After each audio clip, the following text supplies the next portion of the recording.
All right, I'm going to break all the rules. I'm going to do the thing they tell you never to do in this video, and that's I'm going to talk about myself for a minute. I just hit 1,000 subscribers. Thank you. Thank you for subscribing. I hit 1,000 subscribers, and I want to give all of you a gift, something completely new as a thank you for helping me to hit this massive milestone. My thank you gift is permission to stop applying to so many jobs. Here are the 3 things that you do instead of what you're doing right now. Stick with me.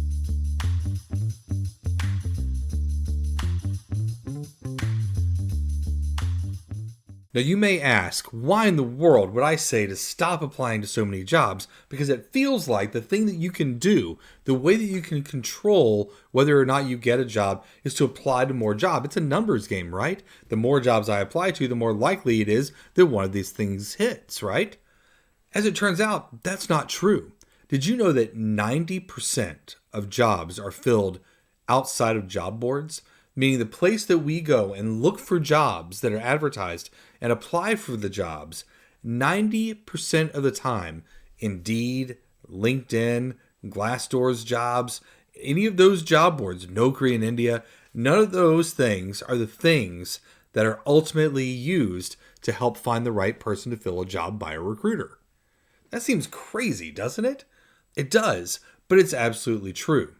You know what the number one source of candidates is? I would think that when you're looking for a job, you would look in the place and you would put all of your efforts into the thing that has the number one chance of finding a job. And it's going to be frustrating when I tell you what this is, but I have a trick, so don't just stop watching all of a sudden. You're going to miss out if you do. All right? The number one way that people find jobs is through their personal network. Now, you are going to say, but what if I don't have a network? I'm starting from zero. I don't have one. And there's an old adage that says the best time to plant a tree was 20 years ago. The second best time is today. I think it's an old proverb, actually. That's the same thing with building a network. The best time to start a network is when you didn't need a network. The second best time to start a network is today. Now, I do have a trick for you. Here's my trick. You can network with LinkedIn. You can network with other highly networked people. Meaning, if you are first degree connections with people who have thousands of first degree connections, then your group of second degree connections is enormous and your network explodes as a result. So what I'd like to offer to you is the trick of just connecting to me to start. Now, you're like, why would he recommend this? Is there something in it for him? In fact, there's actually nothing in it for me. Eventually, I'm going to max out. I won't be allowed to have any more connections, and I'll have to switch to some other kind of account, I think. Right now, I'm not maxed out. I think it's at 50,000 you max out.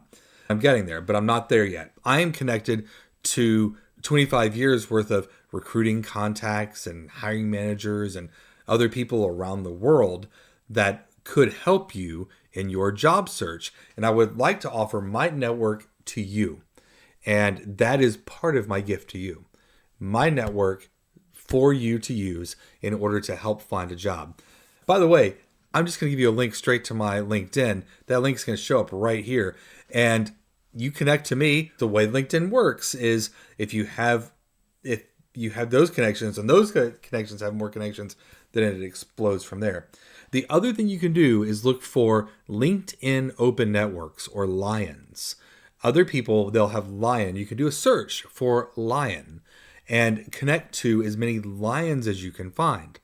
Those Lions know lots of other people. So you connect to people who are ultimately connected, and that's how you build a network when you don't have a network. And then you reach out to people and you say, hey, I saw your name and I know that you might be able to help me with this. I know so-and-so who knows you, right? They may not remember me or the Lion they're connected to. It doesn't matter. But they do get an employer referral bonus if you're a good fit for their job. So it's better for them to refer you because companies want to make referrals work and people get a bonus for referring you. So it's always in their best interest to help you out.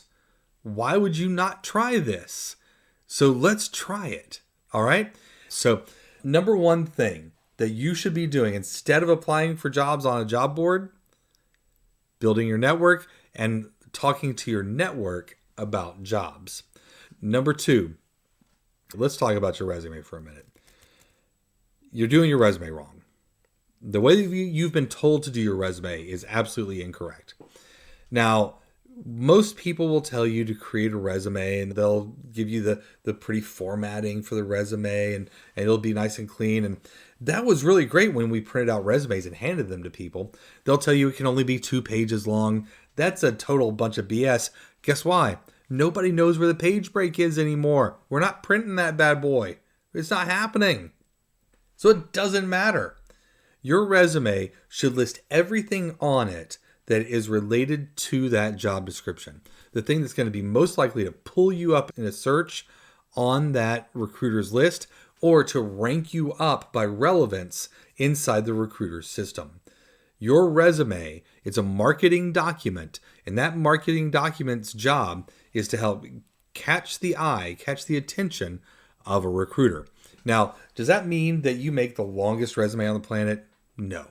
You make it as long as you need it to be to tell your story, and no longer. And you make it succinct so that it can tell that story. But the recruiter is not the gatekeeper anymore. The applicant tracking system is the gatekeeper. And you're operating in the days of yesterday if you're building a resume that you think will be good for recruiters to review.